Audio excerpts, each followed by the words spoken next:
ny mofinaina isan'andro atolotry ny mpitandrina rakotina valina maoly.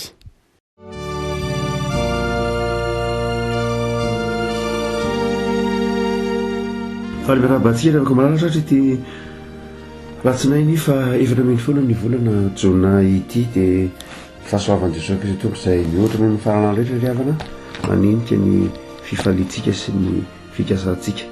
Ny Josoa toko fahatelo andiny fafito ka hatramin'ny fafito ambin'ny folo no voalahatry ny sampasekoly lahady ho mofinaina io riavako. Josoa toko fahatelo andiny fafito ka hatramin'ny fafito ambin'ny folo. Fakitika amin'an'i Jesosy zany. Ary Jehovah tamin'i Josoa: anio no anandratako anao eo mason'ny Israely rehetra, ahafantarany fa tahaka ny nombako an'i Mosesy no ombako anao koa. Ary mandidia ny mpisorona izay mitondra ny fiaran'ny fanekena ka ataovy hoe rehefa miatra amin'ny moron'ny Jordana ianareo dia mijanona eo Jordana ihany.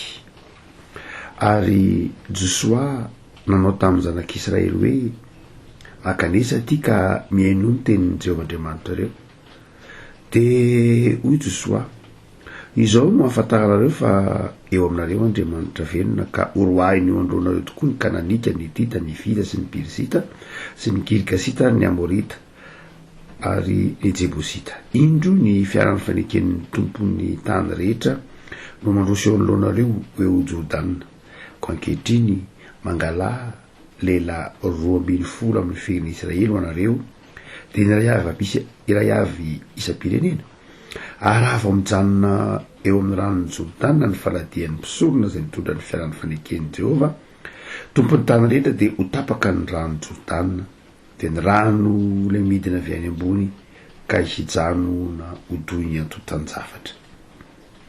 Ary raha niala tamin'ny lainy hitan'ny Jordana ny olona ary ny mpisorona mitondra ny fiaran'ny fanekena eo alohan'ny olona ka tonga teo Jordana izay nitondra ny fiaran'ny fanekena ary naroboky ny mpisorona izay nitondra ny fiarany tamin'ny sisin'ny rano ny tongony, fa tondraka mihoatra ny morony rehetra Jordana mandritra ny fararano, dia nijanona ny rano izay nidina avy tany ambony ka tonga toy ny antotan-javatra tery lavitra ery, dia tery amin'ny tanàna Adama izay eo anilan'ny Zaretana.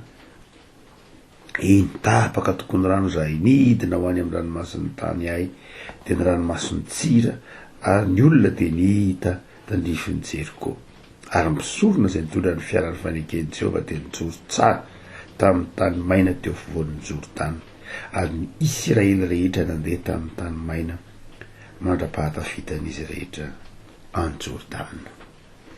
Ray masino manamasinina ny fahamarinana, ny teninao no fahamarinana. Amen. Fiavana ity mofinaina ity dia resaka momba ny fanohizan'ny Josoa ny asa-panompon'i Mosesy.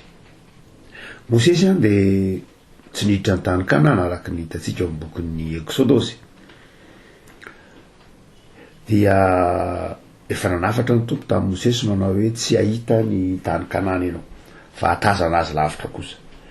Dia Josoa zanakonona no nandimby azy Josoa izay zanakara-panahin'i Mosesy avy amin'ny fokon'ny Efraima. Josoa sy Kaleba moa izay akaiky an'i Mosesy zanakara-panahy, dia tsy afa-tsy akory fa efa zadra ray ihany tamin'ny fitariana, zadra ray ihany tamin'ny fanetanana mihitsy aza ny vahoakan'i Israely, tsy vaovao tamin'ny Israely mihitsy ny hoe Josoa na Kaleba. Josoa eto dia notendrena zany hitarika ny fokon'ny Israely ray manontolo. Dia io rehefa malala amin'ny tenin'ny tompo amin'ny din'ny fafito manao hoe anio dia ahasandratra ianao eo mason'ny Israely rehetra, ahafantarany fa tahaka ny nombako an'i Mosesy nombako anao koa. Dia lay famantarana zany eto dia famantarana ho an'i Josoa, fa agagana lay izy, fa famantarana ho an'i Josoa, fa famantarana ho an'i Israely fa Josoa lay nofidian'Andriamanitra hanohy ny asa izay nataony Mosesy. eo amoron-drano Jordana zanak'Israely tahaka ny zanak'Israely teo amoron-dranomasina tamin'ny androny Mosesy. Ary dia ampitaina tsara de misy ny toviny, misy ny mahasamy hafa azy. Mosesy raha hitany ranomasina mena dia teo ny tehiny Mosesy ny teny am-pelantanany, de ny kapohany Mosesy ny ranomasina de ny saraka, ary dia nihita tamin'ny ranomasina tamin'ny tany maina ny zanak'Israely. Eto de Josoa indray nafaran'Andriamanitra, ary dia meny azo ny toromarika rehetra de hitany ranomasina, hitany renirano ny Jordana mandeha tany maina ny zanak'Israely. Inona ry afako no efim-panahana zavatra tianyty misaotra masiny tia horesahana antsika ny andininy fafito ka hatramin'ny fafito ambin'ny folo ka aka efim-panahy vitsivitsy isika. Voalohany indrindra de izao ry afako malala ny fitaovana teny am-pelantanany Mosesy de ny tehina, fa Josoa kosa tsy mba nanana tehina. Fa inona ny fitaovana teny am-pelantanany Josoa? Ny toromarika Andriamanitra, ny hoe to ny fiaran'ny fanekena zay voentin'ny mpisorona viriony 12 lahy raha vantany vao mitsoboka eo amin'ny ranony Jordana ny tongotry ny mpisorona mitondra ny fiaran'ny fanekena de hisaraka ny ranony Jordana, ho tapaka n'ireny ranony Jordana. Ny toviny zao afaka malala de izao ny toviny Josoa sy Mosesy eto, ary tokony ho ananatsika de izay toetsainy zay, ny finoana ao anatin'ny fankatoavana.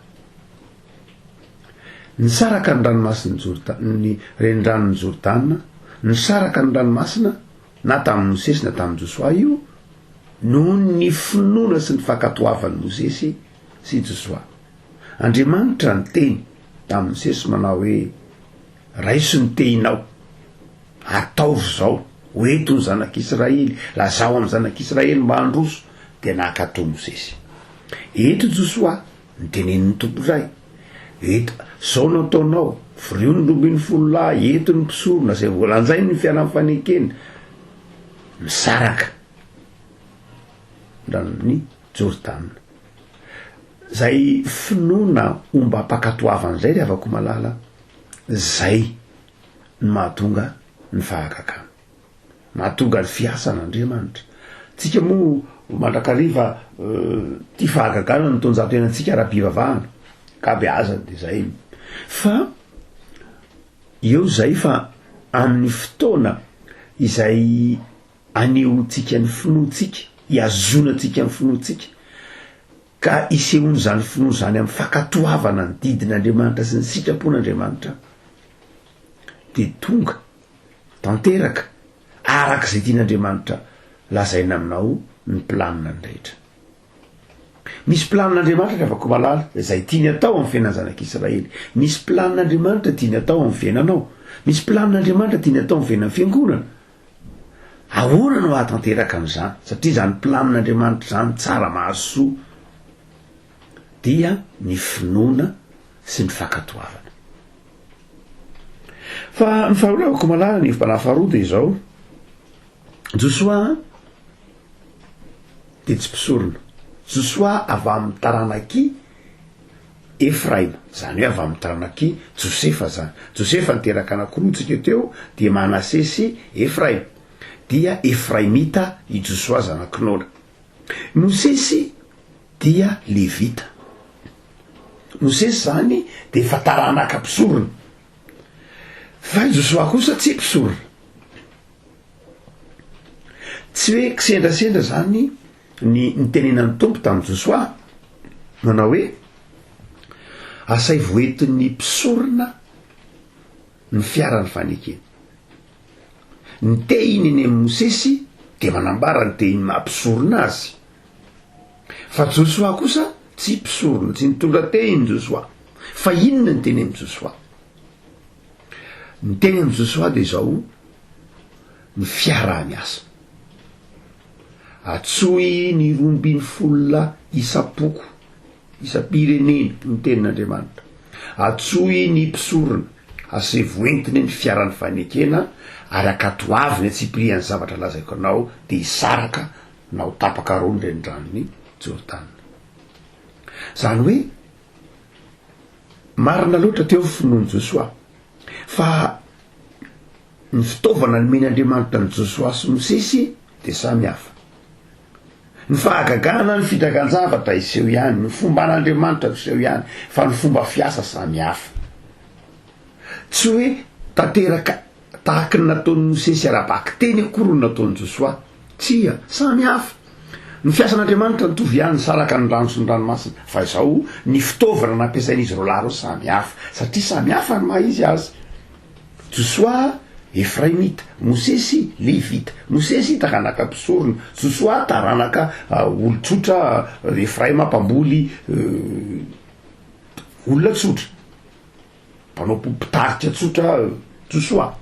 De zao nefany tsy zay mihitsy nanafoana ny fahagagana fa nataon'Andriamanitra mandrakariva lay tokony mene tahaka nombana Mosesy, fa izao fotsiny ny fomba fiasa de samy hafa. Raha zany tsika rehefa manohy ataovy hoe manohy asan'olona na manohy asa mandimby asa na manohy ny asa de rahandray maika anao an'lay fomba fiteny mahazatra anareo hoe copie-coller, hoe de tonga de makatahaka fotsiny lay nataon'le teo aloha, hoe zao no nataon'ny teo aloha de atao copie-coller arahana fotsiny, fa tsy zay raha komala, tsy zay. Josoa tsy navelan'Andriamanitra nanao copie-coller mihitsy tamin'ny Mosesy. Hafa ny fomba fiasan'Andriamanitra tamin'ny Mosesy, hafa ny fomba fiasan'Andriamanitra tamin'ny Josoa. Nitovian'izy roa lahy samy olom-boafidy izy, samy nino izy, samy natoky izy, fa ny fitaovana tena ampelantanan'izy roa lahy samy hafa, satria samy hafa ny maha izy azy, samy hafa ny nipoirany, noarany nipoirany, samy hafa ny antsony mihitsy ary.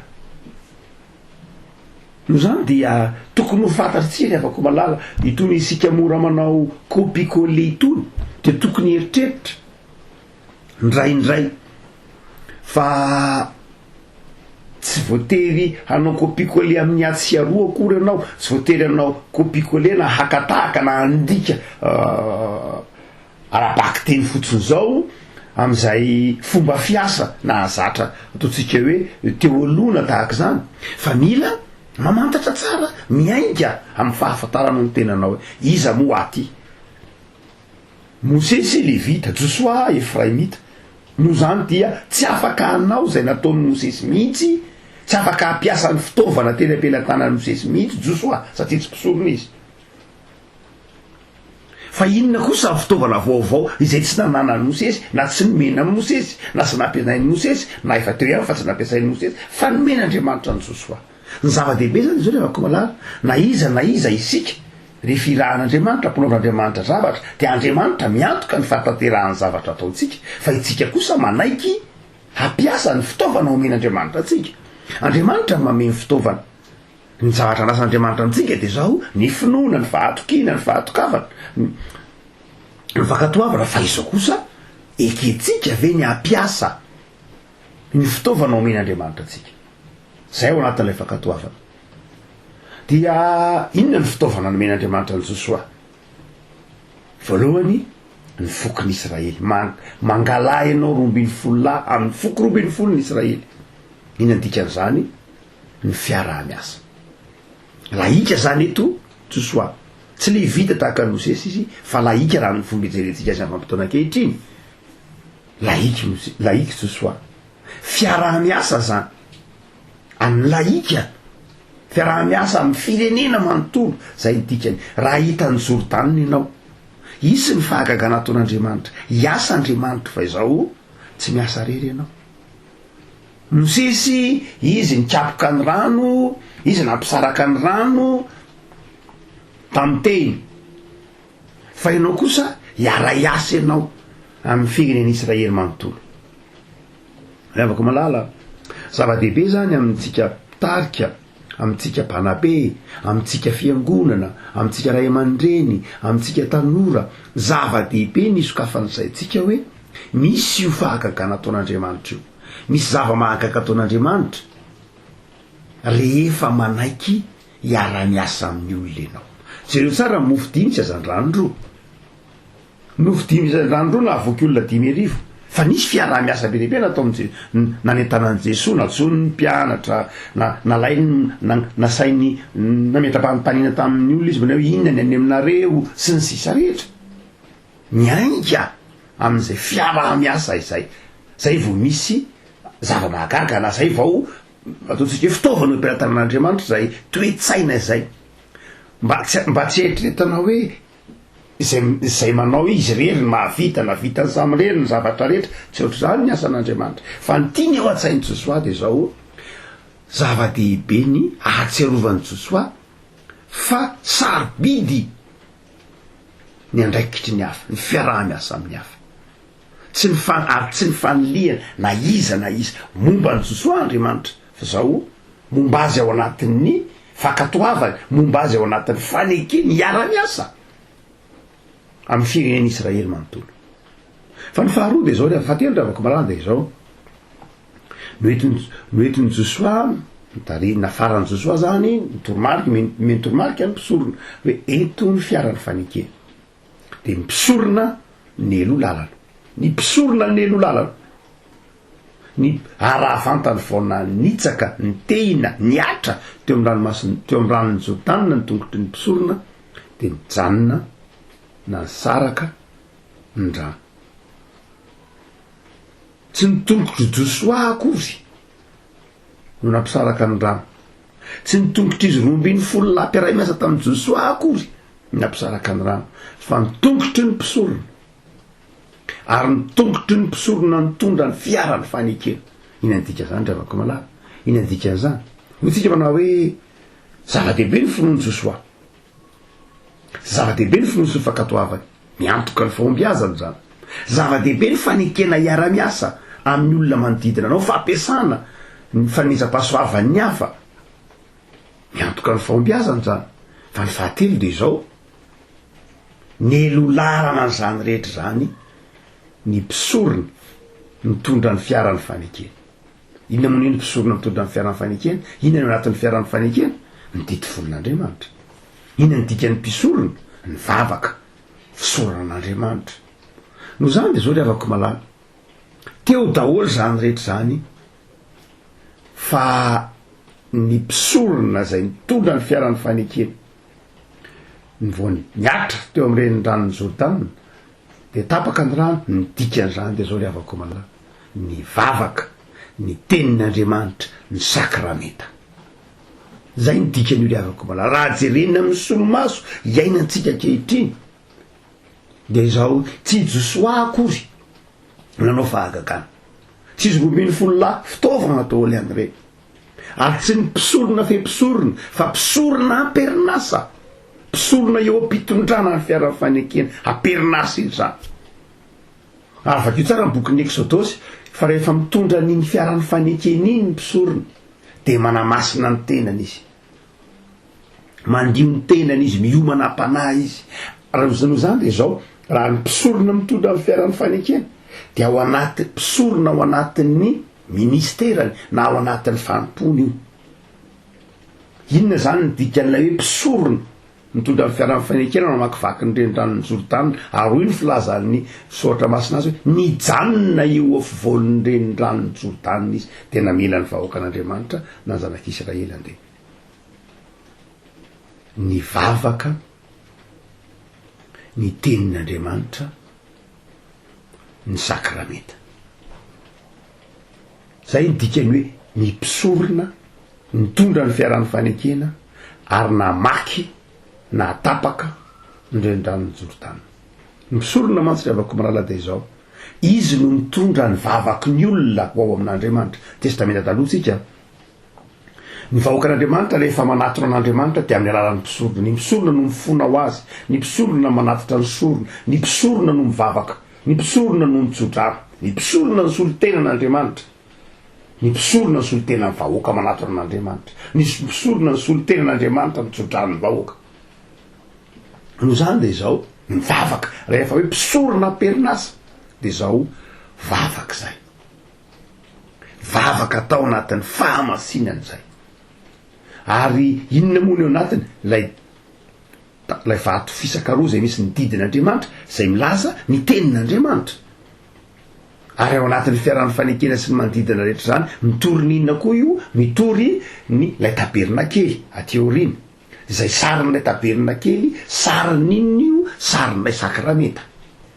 Zany afaka malala de zao, rehefa ao anatin'ny zavatsarotra isika, hita ny zavatsarotra, rehefa anatanteraka ny planin'Andriamanitra ty ho tanterahana isika, de aza donona ary ny vavaka, ny tenin'Andriamanitra ary ny sakramenta. Dadray ny olona rehefa loala manamaivana ny hoe sakramenta. Protestanta moa zay zava-dehibe amin'ny protestanta ny sakramenta, zava-dehibe amintsika kristianina, indrindra moa amin'ny havana katolika misy fito ny sakramenta. Fa izao indray tsika rehefa anatin'ny ady sarotra de eventsika fa sarotsika ny mahazava-dehibe ny sakramenta. Anakaray misy kristianina tsy mandray fanasany tompokory, tsy miangona, tsy mandray kominio, tsy mahay manararoatra ny fotoam-pifaliana andraisany zany sakramenta zany. Ndradray arany raha ohatra ka miangona ny amin'ny havana katolika ianao na amin'ny havana anglikanina, de ndradray ny azy na ao anatin'ny manjo aza de misy sakramenta. Ny antony a teny hoe manampy anao amin'ny fiatrehinao, tahaka ny fitaniny zany, tahaka ny fiarahany zanak'Israely, tahaka ny fitaniny fitondran'ny mpisorona ity fiarahan'ny fanekena zay mitory sakramenta ity, namakivaky azany reny rano zany no hitan'ny olona misaona na ny olona mandalo fahasairanana ny ranomasina na ny ranon'ny Jordana, de mamatsy azy sy manampy azy, ny manampy ny finoany ny sakramenta. Zay fotsiny dikany ao anatin'ireny fotoazarotra ireny, misy olona marary de mangataka fampandraisana izy, misy olona marary na tokantrano de mangataka fampandraisana izy, ary tokony ataon'ny fiangonana zany, afatra zay nataony, raha toa hoe afatry ny maha-protestanta afatry calvin, raha misy marary de anjarany dekona ny mamangy azy ary manafika sakramenta ny tokantrano. Tahaka zay hoe rehefa hita ny renirano ny Jordana, ny zanak'Israely dia nentina teny aminy ny tenin'Andriamanitra, ary noentina teny aminy ny sakramenta zay nazy ilazana amin'ny solomaso zay tsika kehitriny. De afaka malalo ahoana ary itony kristianina tsy mandray sakramenta, itony kristianina tsy manao zava-dehibe ny eukaristiny, tsy manao zava-dehibe ny fiaraha mivavaka. Mety any za mivavaka, za mivavaka ampiatsara mivavaka, za makisoatra masina e zava-dehibe amiko zay de ampy any sakramenta. Tsy tonga miara mivavaka amin'ny fiangonana mamonjy sakramenta, tsy tonga mamonjy miaraka miombona amin'ny mpino anatin'ny fiangonana mamonjy sakramenta. Ary afaka malala marina fa tsy fiangonana sakramenta le ataoko eo ny protestanta, fa zao zava-dehibe na norenany tompo ny sakramenta. Zay mahatonga ny Jauna ny teny manao hoe roa ihany manambara ozy, de ny rano sy ny rà, sakramenta reo, sakramenta ny batisa sy ny sakramenta fanazan'ny tompo. De afaka malalo mita ny ranony Jordana ary anao zao, misy zavatra hitanao, misy zavatra sarotra tsy maintsy holalovanao, misy zava-manahirana, ary miandry misokafany zany reny ranony Jordana zany ianao. De eo ambarany Josoa, moa ve mivatsinao ny fitaovana, manaiky ary asa manolona ve ianao, manaiky hisokatra amin'ny fanomezam-pahasoavan'ny hafa ve ianao, manaiky hanokatra ny fonao ve ianao ho an'ny hafa, mba misy toeranao anatin'io amin'ny fonao ve ny hafa, tahaka ny nanokafany tompony fony Josoa hoe tsy maintsy miara-miasa misy 12 lahy ianao, tahaka ny arahany mosesa ny asa tamin'ny ireo 70 lahy nareo olona nofidina manokana. Moa ve ao anatin'ny vatsinao ny fonona sy ny fahatokiana fa Andriamanitra anao fahagagana ary manome toko fa momba anao izy. Moa ve ny vatsinao ny tenin'Andriamanitra, ny vatsinao ny vavaka ao anatin'ny fahamasinana, ny kenao nanatina ny sakramenta atao anatin'ny fanetretena, ary indrindrindrindra natsainao ve ny fanomezam-pahasoavan'ny hafa.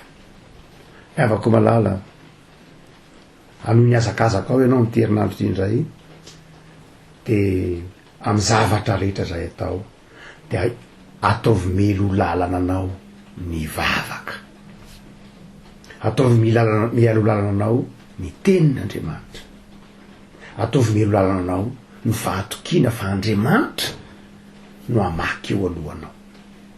Zay ny dikany hoe navelon'Andriamanitra nandeha ny alohan'i Josoa ny mpisorona mitondra ny fiarany fanekena ary tsy niala teo afovoany zany renirano zany izy raha tsy efa tafita avokoa zanak'Israely rehetra.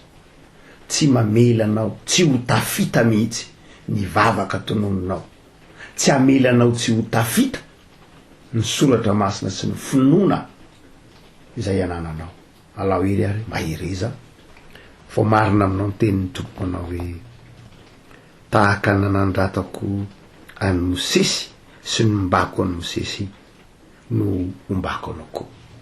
Ivavaksika tompo azoranao zay no ity fotoana mena aminay ity zao alatsinainy zao indray atsiarovanay fa momba ny mpanomponao ianao ary fifaliana sy fitahina feno ny fombanao ny andrasanao aminay de ny fo matoky, ny fiainana mankatò ary ny fanekena andray ny fitaovam-piasanao menao anay, ny namanay, ny mpiara-manompo aminay, ny fianakavianay tianao hanatoerana ao amin'ny fonay ireny.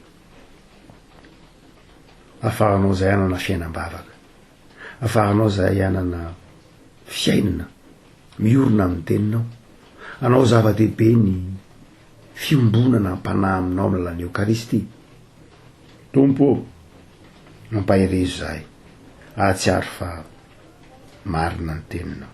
Melo lalana anay mandrakariva am'izay lalana vakivakiana ianao ary enao ny tompony tany rehetra zao rehetra zao araky ny afatrao mahatanteraka ny planina anao anay ianao.